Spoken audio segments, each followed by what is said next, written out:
Any sufficiently advanced technology is indistinguishable from magic. Welcome, everybody, to the Into the Impossible podcast. I am your fearful host these days, Gloria and Keating, co-director of the Arthur C. Clarke Center for Human Imagination at UC San Diego. And today it's a great pleasure to be joined by Assembly Member Todd Gloria, all the way from way north near the border. No, I don't think the border starts there, but in Sacramento. I've known Todd on and off for almost a decade now, maybe more than a decade. And, I'm very flattered that you came on the podcast to talk about some big ideas that you have for the future of San Diego. So I was hoping you'd start by introducing yourself, telling our audience a little bit about you for those who might not be familiar. Sure. Well, Brian, thank you for the opportunity. I'm grateful for a chance to have a conversation. I am in Sacramento today. I think this is probably going to be unlike any other conversation I have in the capital. So thanks for being a shiny spot in my day. My name's Todd Gloria. I always tell people I'm a third generation San Diegan, which means that I know where our city has been. I'm the son of a maid and a gardener, which means I know how hard it is to make ends meet in a town as expensive as San Diego. And importantly, I have a vision for where I'd like to take our community. Namely, I'd like us to embrace the fact that we are a major American city, a global city, and that we act accordingly. I come to that vision based on a career in public service. Grew up in Claremont, graduated from Madison High School, attended the University of San Diego, worked for the County of San Diego in Health and Human Services, worked for Congresswoman Susan Davis for many years, served on our Housing Commission, was elected to the City Council in 2008, served 2 years as Council President, did 8 months as mayor after the resignation of Bob Filner. And now I'm in my 4th year in the California legislature, where I serve as the Assembly's Majority Whip. My passion subjects are housing, transportation infrastructure, and climate. And those are the things that sort of animate why I want to be the next mayor of San Diego. Yeah, fantastic. So what I'd like to talk to you about specifically are those that pertain to the future. As it said, we should all be interested in the future. We're going to spend a lot of time there. In particular, at UC San Diego, we had kind of envisioning the future of San Diego in the year 2049 last year. That was held, also coincided with the 250th anniversary of San Diego, which I didn't know. It doesn't look a day over 200 to me, but apparently that was that. Showing some scenes from a magazine article, I think in San Diego Magazine, for those of you who are watching on YouTube. What will San Diego look like in 2059? So that will be in the little bit longer period of time than we looked at with at UC San Diego last year. But I want to start off with this kind of image behind us. And you really mentioned that, San Diego is this major metropolitan area. And I want to get some idea of what your vision is for the future of San Diego as an attraction. We all know and love it. Well, first of all, some of my friends say, don't ask people, why more people should move to San Diego. Because we can't afford, it's terrible here. The weather's awful. But why should people come here, and what do you see as the future of San Diego as an attraction, both holistically in terms of all the wonderful strengths and opportunities we offer here, and also in terms of some challenges that we must overcome in order to make the vision that you aspire to a reality? Yeah, it's a great question. I think San Diego sells itself in a lot of ways. Obviously, we have an incredible climate. We have a beautiful natural resources. Just the space that we actually move around is just gorgeous. It's not really comparable almost anywhere else. I love the fact that I have a job where on a daily basis I interact with 80 people who represent all the other parts of California, and I'll just say that when they know where I'm from, the reaction is almost uniform. Oh, I love San Diego. Jealousy. So we're doing pretty good on your average Tuesday, but beyond that, beyond what kind of God blessed us with, is what is shaped up around it. And you work for one of our premier institutions, one of our great job creators. One of the things that sets us apart. We're so fortunate to have UCSD, and then to also have SDSU and USD and Point Loma Nazarene and some incredible community colleges. What I'm trying to say is that we are a place of innovation, of opportunity. I think that's one of the things that's interesting about San Diego. I've always sort of chalked it up to our military, in the sense that it's a very open community. If you're a newcomer in San Diego, you can get involved in our civil society pretty quickly. You don't have to spend generations toiling before you can get on the Chamber of Commerce board or be a part of any of our sort of civic institutions. We're a very open community, and as a result, I think we benefit from a lot of innovation and a lot of interesting folks that are attracted here and stay here. In terms of what is a challenge going forward, hold on, I didn't finish that thought. I point out that military, we have such a concentration of military, and orders usually are just for a couple of years at a time. So we're used to turnover here and new people, and so we welcome them. We're not fearful of them, and we were able to integrate them quickly. And so that has, I think, pervaded a lot of our economy and made us a place that's very welcoming for outsiders who quickly become natives. With regard to our challenges, there are a lot of challenges, but I think our biggest challenge is that too often we see ourselves as a small town rather than a big city. And the way that plays itself out is that we're, in my judgment, a world-class city without a world-class transportation system. That we are the we are the 8th largest city in the United States, but we have the 5th largest homeless population in the United States. And these are all symptoms of, I think, a general desire to not be LA, which I'm happy that we are not. But it is often in that definition of what we are not, it doesn't define who we are. And what I want us to be is a global world-class city where everyone has the opportunity to thrive.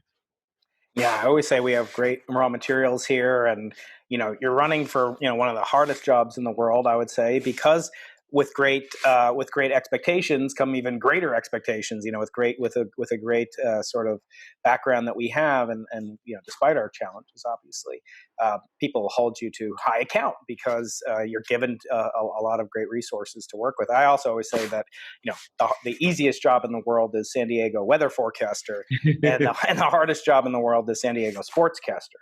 Because I believe, and maybe this would change under the next mayor, whoever he or she may be, but I believe we're the only major city since Cleveland won the championship a few years back in the NBA. We've never won a major sports championship. So let's turn to sports, entertainment, before we turn to technology, innovation, medicine, et cetera. Do you have a specific vision for San Diego in terms of entertainment, sports? You mentioned we're not LA. Of course, that comes with great joy for many of us, but we also don't have the access to their entertainment industry. What do you see as this future of San Diego in entertainment, Comic-Con, et cetera, and sports, particularly for those of us who are long-suffering Padres fans? Well, I think the future is what we want to make it. And again, under that sort of heading of wanting to be a world-class city, a community that embraces its size and acts accordingly. I think that the hallmark of that is world-class art and entertainment, and is often a feature of professional sports. I'm grateful that we have the Padres here. We have some interesting soccer teams that are operating here. I'm anxious to see SDSU take over a new stadium in the not too distant future. I'm hopeful that we'll have a new sports arena in the not too distant future. I think all of these things add to the quality of life. Again, our weather's pretty good, but we can't get by just on our good looks. We have to have some other things in town to attract and retain our residents. And obviously sports play an important part of that. I'd like to enlarge that conversation, Brian, and to make sure that we also talk about sports for people who are not as talented as those who play on some of our professional teams. And what I mean by that is to make sure that our public parks and recreation facilities are up to ought to be lofty standards. When I look at some of our regional parks, I'm thinking about our historic buildings in Balboa Park, our seawall in Mission Beach. Many of these sort of iconic locations that we have for recreation, I don't think match our expectations as a community, and actually I think diminish our ability to take advantage of the tourism that likes to come to San Diego and help us pay for road repairs, police officers, library hours. So I think a broader vision of sports to be inclusive of our neighborhood recreation facilities is pretty important. You mentioned entertainment, and I'm glad that you did, because an observation I have as a state assembly member, a couple of years ago, the state understood that we were losing a lot of entertainment, in particular filming, to other communities, to other states, to other countries, stuff that typically was done here in California. And we passed a film tax credit that has been successful in bringing a lot of this production back to California. What my observation is that we could probably do better at attracting some of that work here to San Diego. We already attract them for a weekend every summer for Comic-Con, and we have to keep Comic-Con. We must expand our convention center, and the next mayor will have to have that on their agenda. But if we can attract them for that, we can attract them to stay longer periods to do their film production here because, that's kind of cool. We like seeing Top Gun and other things get filmed in our community. It also creates a lot of jobs. And these are jobs that are actually, in many cases, decent paying. So I think we should take advantage of the tax breaks that we are already providing to some of these film companies and make sure that they take the road down the 5, get down here to San Diego and employ a lot of San Diegans.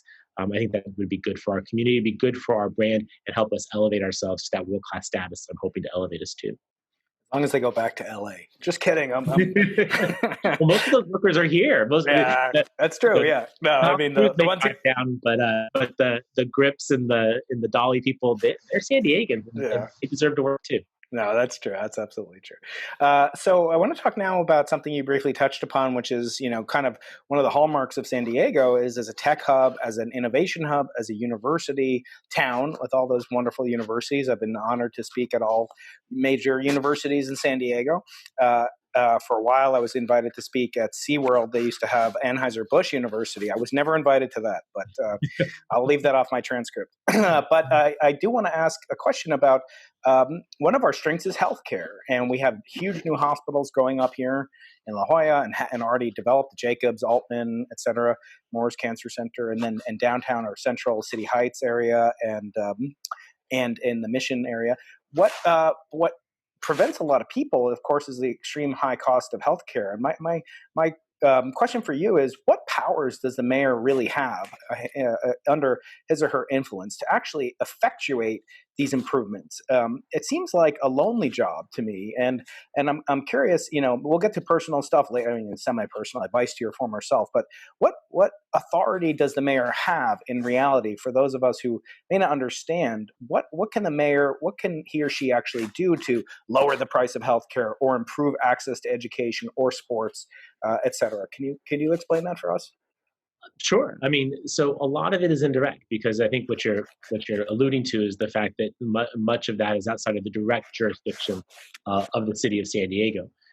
But from my view, the mayor of San Diego is the biggest bully pulpit in our region. And as a consequence, if you care about those issues, you can use that bully pulpit to drive change. Even if you may not have the legal responsibility or jurisdiction of it, you can still work on it. So in the case of education, if you're trying to build a world-class city, you can't do it without world-class schools. You will not be able to retain workers for much longer than it takes for them to get married and start having children before they'll leave.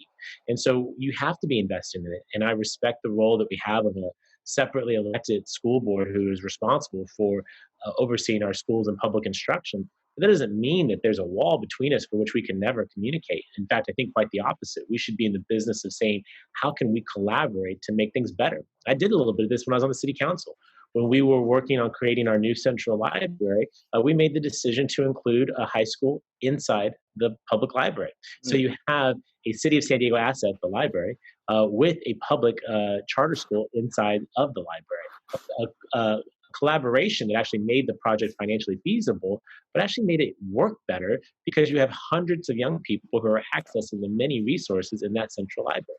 And you see it over and over again with the city investing in improvement in school fields that might be decomposed granite if it weren't for the city's investment of its park dollars to convert it into turf and then make it a community asset at night and on the weekends. So there are plenty of ways that we can collaborate, but I think that bully pulpit's really important.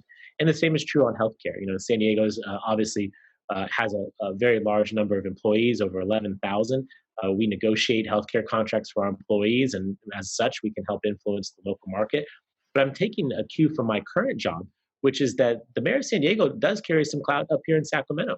And when we're looking at expansion of healthcare or reduction in rates or other kinds of things that might make it a little bit easier to make sure you stay healthy, the city of San Diego should weigh in on some of these issues because it directly impacts the 1.3 million people that live in our city. And so I'm hopeful in taking my experiences here in the legislature and make sure that I don't forget them when I'm at City Hall and that I use them to the benefit because, as you mentioned, Brian, it's not just about potholes and public safety. Those are both important things.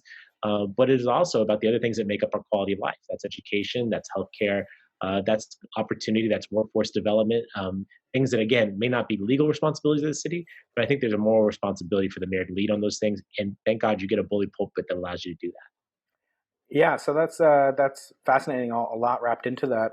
I wondered, as you were speaking, what influences you've had in terms of shaping your leadership philosophy. Have you are there books or are there kind of tools that you've been in civil service basically your whole adult life, and I know from personal information you were always interested in this, even as a high school student. Where can people find out more about the properties of using the bully pulpit, as you say? I think that's common to every position from local politics all the way up to international politics. What sorts of leaders have shaped your philosophy as an aspiring mayor of the city of San Diego? Well, there's been quite a few, but there's probably no one that is more important to me than Congresswoman Susan Davis. I met Susan when I was 14 years old, and you're right. I was always interested. I was the nerdy kid who would watch C-SPAN for fun, and I just thought that was interesting. It was my kind of sports, right? What I always tell young people when I have the chance to talk with them is to figure out what your passion is and pursue it. If you can make a career out of it, that's fantastic. I love that I've been able to spend my entire adult life waking up every morning just to make my hometown a better place to live. That feels like a blessing, and hopefully, for me, it doesn't feel like work. And hopefully, when people pick up on the passion and the excitement when they interact with me or they see me do my work, but meeting Susan at 14 years old helped to take that energy and that interest and that passion and actually put it towards public service. And so I learned a lot from her. And I think that I can encapsulate it in maybe one thing that she said, which is that if you're doing this work well, you're listening more than you're talking. Now, I'm pretty much failing at that right now, but You're the guest. I would say that, and it goes back to my experiences at the county when I was working in human services and social work. So much of this work, Brian, is about listening to people, understanding which of their needs are not being met, what problems they're experiencing, and then doing my best to connect them to resources, to connect them to solutions. At the end of the day, that's still what I do, right, for a living, and that's what I would do as mayor. So Susan's early imprint on my leadership development is indelible, and I'm very grateful because I think she does this work with extreme class and with extreme authenticity, which I think is really important. And I'd note that as she has announced her retirement from Congress, you couldn't find a single person on either side of the aisle to say anything bad about her, and that's really a testament to how she's carried herself. Beyond that, there's been a ton of things. I was a Harry S. Truman Scholar in college, became enamored with the former president and sort of humble beginnings to rising a position of great responsibility and acting with decisiveness. I mean, there are tons of things that have informed my leadership style, but it really goes back to Susan's admonition about being present, about listening, about being humble, about being authentic. I hope that's what I bring to this work now. Yeah, I think there's a famous Stoic philosopher who said, God, or if you prefer, the universe gave you 2 ears and 1 mouth, and that's the ratio you should use, except when you're on podcasts. I should use that with you guys. Yeah. So next question is one I put also to your competitor, which is the role of science and technology in a Gloria administration. For example, would you have a science advisor? And no, I'm not volunteering, but would you have a technology advisor? Would you have task force? How would you capitalize on sort of the center of innovation that we have here with these expectation that you'll make it more democratic, small d, and easier to demonetize it, make it more affordable, et cetera, to really liberate this nuclear force that we have here in San Diego? Yeah. Well, I would expect to, and I can tell you that that's been a part of my leadership style. Unlike the current occupant in the White House, I don't believe I have all the answers. And I think a good leader surrounds himself with people that have good information, have practical experience, and that you can learn from. When COVID-19 broke out, I quickly assembled a team of public health professionals, including a few folks from UCSD, to help advise me. I'm not an epidemiologist, but I'm being asked to make decisions based on epidemiology. And there's only so much you can get from a staff report. You need to be able to talk to people in confidence and with trust to be able to understand, what does this mean, and what is your impact? What is that impact? And then bounce those ideas off of other folks, so you're not just working with one person's opinion. I think that's important for a host of different issue areas, particularly if it's not within your professional skill set. I think you have a responsibility to the public to have good advice from folks who are knowledgeable. And Brian, I would say that that's particularly important in the space of technology. When I was elected to the city council, the city had not made major investments in its IT infrastructure. And as a consequence, much of what was being done at the city was being done with antiquated systems and old programming language that basically meant the city was spending a whole lot of money on very inefficient systems. I guess the way I try and explain it to people is, you don't always get to cut a ribbon when you buy new software for the city. And as a consequence, it often gets neglected. Having a team of technology advisors to make sure that we're making wise decisions is pretty darn important. We have a Department of Information Technology, but again, when they're providing staff recommendations, having subject matter experts to consult is pretty darn important, and that's what I would hope to do on this and a host of other issues, as I've done in the past and as I'm currently doing during COVID-19. Fantastic.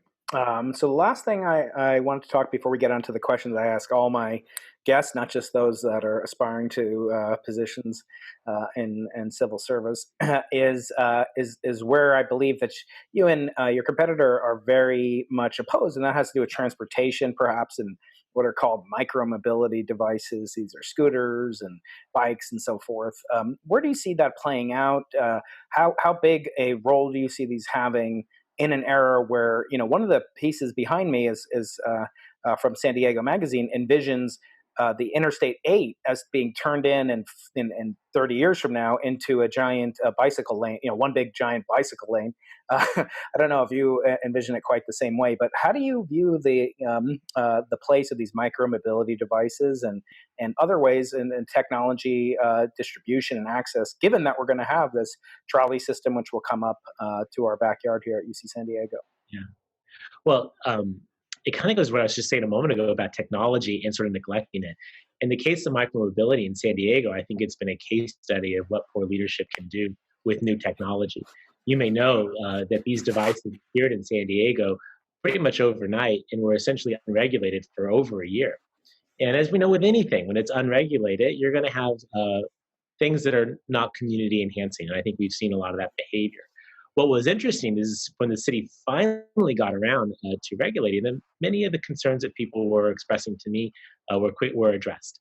And so I guess that's a lesson for, again, not taking a back seat when it comes to innovation, to technology, and actually leaning in and figuring out how to take this stuff and actually make it better for our community. In the case of micromobility, I have been interested in making sure that we can have these options available to San Diegans. Right now, I think that San Diegans really only have one choice when it comes from getting from A to B. That's your car. My vision would be where you have many good options for how you want to get from A to B. And that would be walking safely on sidewalks that are not busted, biking safely through your community where you're not worried about getting killed. Being able to take quality public transit that comes frequently, is priced appropriately, and goes where you want it to go. And yes, you can drive your car too if that's what's appropriate under the circumstances. We don't have that system now, but we can have that system. And so the visual behind you, I think, is doable. It won't be doable during my mayoral administration, but I'll have a responsibility for laying the groundwork to actually get us there. I think of it like this. Every time you and I may go to Balboa Park, I think we think about the people who were wise enough to set that aside and make that investment over 100 years ago with great reverence. We're grateful that they did the hard work then so that we can benefit from it now. I think the next mayor needs to lay the framework and foundation for a world-class transportation system so that 100 years from now, or maybe even just 20 or 30 years from now, people will say, gosh, I'm so grateful they made this investment. My commute isn't as hellish as it could have been. I was able to get home in time to see my kids and have dinner with them. Or I just was able to reduce my carbon footprint because climate change is real. These are all things that are possible if the next mayor chooses to lead and not benignly neglect things like micromobility, turn a blind eye to the need for bicycle safety, or not engage deeply on public transportation. That trolley line to UCSD is no accident. It is 20 years worth of hard work. I was proud to lead on that when I was chair of the transportation committee at San Diegans, and I'm going to be anxious to be there as mayor in 2021 when we cut the ribbon on it. Fantastic. Okay, Assemblyman, I want to now just wrap up our conversation. I know your time is incredibly precious. I want to ask the questions that I ask all my guests, from Nobel laureates to Pulitzer Prize winners to artists, painters, etc.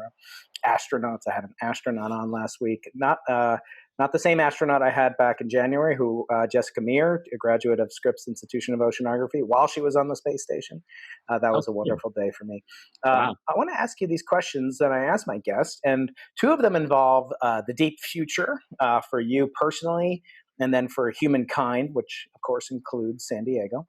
And then I want to ask you a personal question about advice to your former self. So I'll start off with, and they all relate in one way or another to either a concept that is very important to me and many other people, which is called an ethical will, which is to be opposed to the concept of a material will, which is much more familiar, where you have a plan for where your material possessions will go. What I want to ask you is what kinds of things are most important to you to give as an ethical will, something that you want the future of humanity to take heart to and to listen to in terms of ethical or wisdom or advice? Well, that's pretty deep, and that background is appropriate for the question. Yeah, we're going deep into the future here. You know, um, living the life that I've lived, I'm mindful of the need for inclusivity and the real price that is paid when we don't have it. I think you see that playing out right now within our own communities. When folks are excluded, bad things happen, opportunities are missed, and so um, I think that it is the difficult work to do, to engage with people in an authentic way and actually try and solicit solutions that are better than would otherwise be. But I'm mindful often when I'm at work that people like me just a short while ago could not have the job that I have. And that a lot of progress and a lot of heartache and a lot of sacrifice has been made to allow me to have this opportunity. And I guess what I would say to the universe is that let's not be so exclusive as to prohibit people's participation in the process. Let's open it up and see what happens. But I believe deeply in the ability of humans when empowered to do amazing and incredible things. And I think often to the extent that doesn't happen, it's because we've excluded them from the process. And I want to be someone that's more inclusive. Very nice. The next question has to do also with the future, is relative to Sir Arthur C. Clarke, who's the namesake behind our Clarke Center for Human Imagination. And he has, in the famous movie 2001 A Space Odyssey, he has this famous iconic scene with a monolith that's discovered by these future and past humanoids, or hominids, if you will. This monolith is sort of sent as a message to humanity from a past alien civilization. So my question to you is, if you, Todd, had a monolith, a billion-year long lasting time capsule, what material object or saying or phrase or what have you would you inscribe on it, put within it, or leave for a civilization very unlike our civilization today to discover a billion years from now? How big is this They, monolith? these are quite substantial. Yeah. No, this will not fit in a suitcase. It could be as big or small as you like. Um, it's difficult because something of that magnitude would hopefully be more than what is happening within my own lived experience. But one of the things I sort of focus on, and some of your folks may know that I authored the city's climate action plan, which is at the time it is a landmark plan for reducing the city's impacts on our climate. At the time, it was criticized by some as being too ambitious, but here we are several years later. It is now basically the state of the art. The other cities, the state of California, other states have followed San Diego's lead from this climate action plan that I was honored to author a number of years ago. I think maybe putting that in the monolith might be interesting in terms of what it represents, because that monolith won't be going anywhere if we don't fix the climate problem. And importantly, it's about understanding the concept that maybe what seems foreign or too audacious or impractical actually ends up being quite feasible, replicated, and lauded. It just requires the intestinal fortitude to be able to persist. And so I put that early climate action plan in there as both symbolic of what it means from a from a persistent standpoint, but also as validation that it worked and that there's actually something for the monolith and there's a population to actually read the document, whatever it arrives at its final destination. Very good. And so we've come to the end of our conversation. There are some maybe primates looking at this monolith back in, this is again what people in 1968 thought that the year 2001 would look like. So it's kind of like Epcot Center at Disney. It's not exactly a great representation of what it looked like.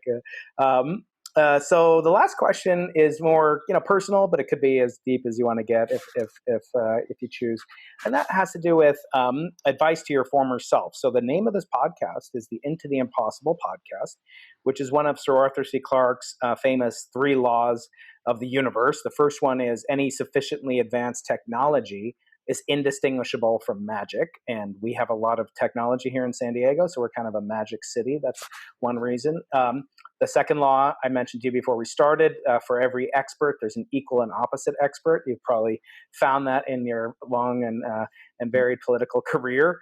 And the last one is the only way to find out what's possible is to venture beyond into the impossible. And my question for you is, what fact of life or experience or something seemed impossible for you as a 20-year-old, as a 30-year-old, but then all of a sudden you did it and saw that it was indeed possible?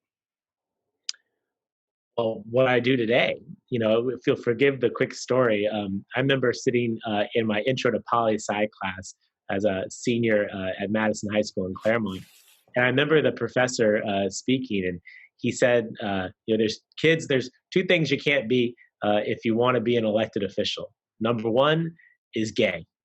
Number 2, I don't even remember what number 2 was. I was so stunned that a teacher, someone who's authorized to work with children, would make such a statement. And make no mistake, it wasn't a joke. That was what he meant. Oh, that's horrible. And in a country where we're all raised to believe that if you work hard enough, you can be whatever you want to be, and being that kid that had been watching far too much C-SPAN at that point in time, I didn't think that what I ended up doing for my life was possible. But that's actually why I love our country, our community, San Diego, as I really feel like we can do stuff. And obviously, I had a lot of great mentors and people who said, you can do this. And so I guess I live and experience every day of thinking back to that kid in his desk in that hot trailer bungalow at Madison High School, hearing that and thinking, well, then what am I supposed to do? Not that I necessarily thought I'd run for office, but just really thinking that something was not available to me because of who I am was so counter to how I was raised. And I was just grateful there were other places to say, no, be persistent. And if I had any advice to a younger self, it's that, you regret there's the Gretzky thing, right? You miss 100% of the shots you don't take. My regrets would be for the opportunities I didn't take advantage of, for the times that I listened to those voices that said, no, you can't do this, because the times I've gotten the courage to step forward and step in, we got the job done. And I just would hope that any young person would be able to have those external validators as well as that internal monologue that says you can do this, because believe it, you can. And I've lived that experience, and I'm nothing special. If I can do it, you can do it. Yeah, so actually shortchanged Sir Arthur C. Clarke, there's actually a 4th law which relates to the story you just told. And that's, he said that when an elderly but distinguished scientist says that something is possible, he said he, but I'll say she is almost certainly right. But when an elder but distinguished scientist or scholar or expert says that something is impossible, he is almost always wrong. So I think that certainly is the case for you and your career. I want to thank you for sharing so much of your time. I'm sorry we went a little bit over, but it's really quite important, I think, for our especially the tech and very future-focused people in San Diego, such as those who listen to my podcast, to hear these visions and the comparison and contrast between you and your competitor, Barbara Bry. And I wish you success, and I thank you for keeping a little bit politics-free, and hopefully it wasn't too much nerding out for you, and I hope you enjoyed it. I love nerding out. I'll do it anytime, Brian. Thank you, Todd. Any sufficiently advanced technology is indistinguishable from magic. If you enjoyed this episode of Into the Impossible, please subscribe, comment, share, rate, and review. For a chance to win a free copy of our most recent guest's newest book, Send a screenshot of your review to info@imagine.ucsd.edu. We appreciate hearing from you and are always open to your suggestions for future episodes. For more information, go to imagination.ucsd.edu. Find us on Twitter @ImagineUCSD. Watch us on YouTube, listen on iTunes. Into the Impossible is a production of the Arthur C. Clarke Center for Human Imagination in the Division of Physical Sciences at the University of California, San Diego. Eric Veary, Director. Brian Keating, Co-Director.